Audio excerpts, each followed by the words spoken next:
Hello guys! Sa video po na ito ay ituturo ko sa inyo kung paano maglagay ng 798 lower at upper guide. So ito po yun. Ito yung lower guide, yung maliit. Yan. Ito naman yung upper guide. So yan lang po. Madali lang po ito ilagay. Lalagay sa 798 sliding screen. So, ang gagawin nyo lang po dyan ay bubutasan nyo gamit ang 1/8 drill bit. 1/8 lang po ang gamitin nyo kasi pag malaki, luluwag. Pag medyo masikip, luwagan nyo na lang ng konti. So, ito lang gagawin, butasan nyo lang po yung butasan nyo lang po yan, yung mga ganyan ang layo, yan ba dito, tapos dito, yan, butasan nyo lang po yan, igigitna nyo lang po, bandang gitna, yan, so mabubutasan ko, bandang, yan, bandang,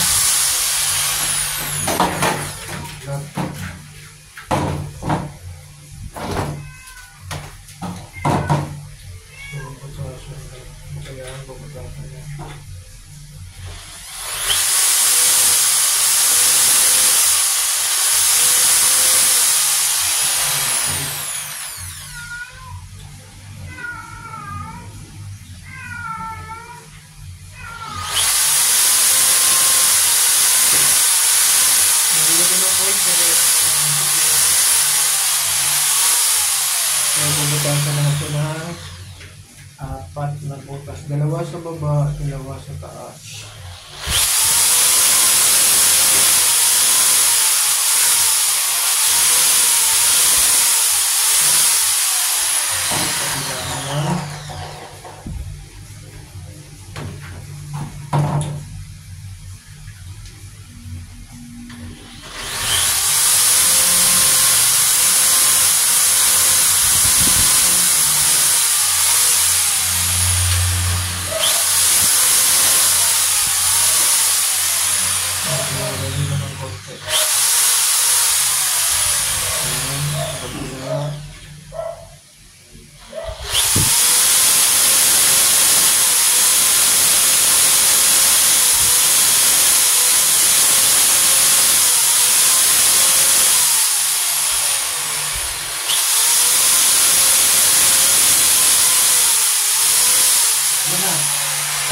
Yan.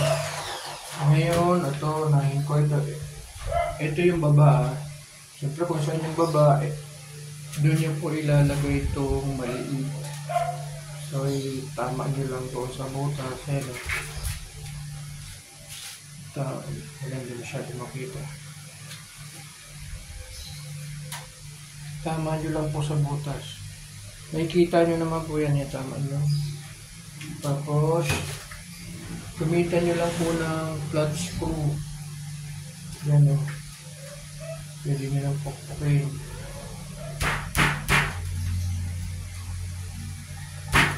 Pag medyo masikip, ayun. Okay na. Medyo masikip. Pag medyo masikip, luwagan nyo lang po ng konti. Pag medyo masikip. Kasi pag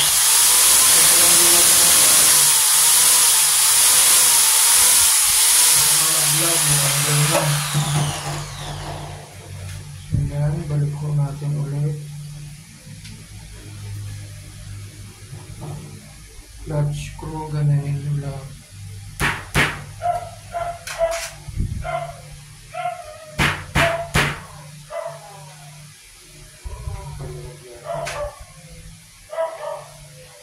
Pwede nyo naman balik-balik ka rin.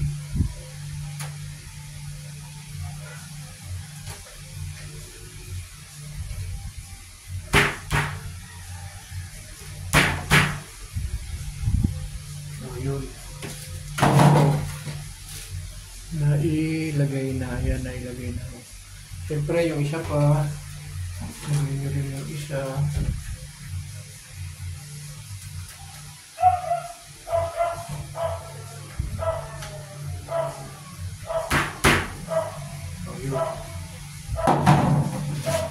Yan sa baba. Ngayon yung sa taas naman, siyempre ito rin yung nasa taas. Ito yung nasa taas. Ganun din. Ilagay, ano nyo lang, itama nyo lang sa butas.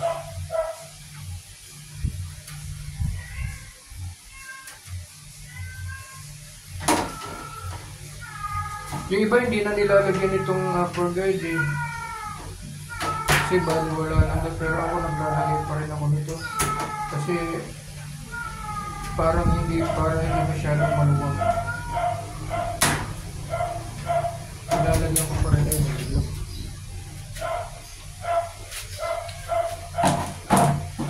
Naluwagan nyo lang pag medyo masikip pa.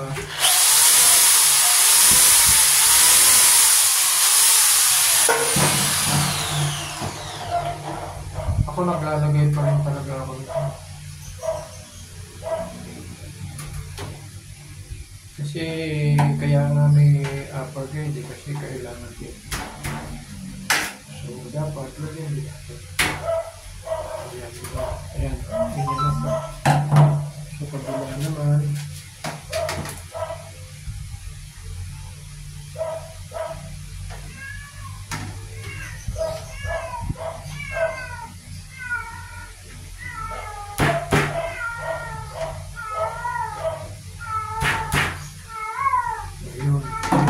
Yan o. Yan, nailagay na parehas. Hindi masyado makita. Hindi malabo. So, ganyan lang po ang paglagay nitong upper and lower guide. So, kung may nagpunan po kayo, huwag niyo po kalilimutan mag-subscribe at like and share na rin po ang video. At sana po, click nyo rin po yung notification bell para lagi kayo updated sa mga latest video kong i-upload. Salamat.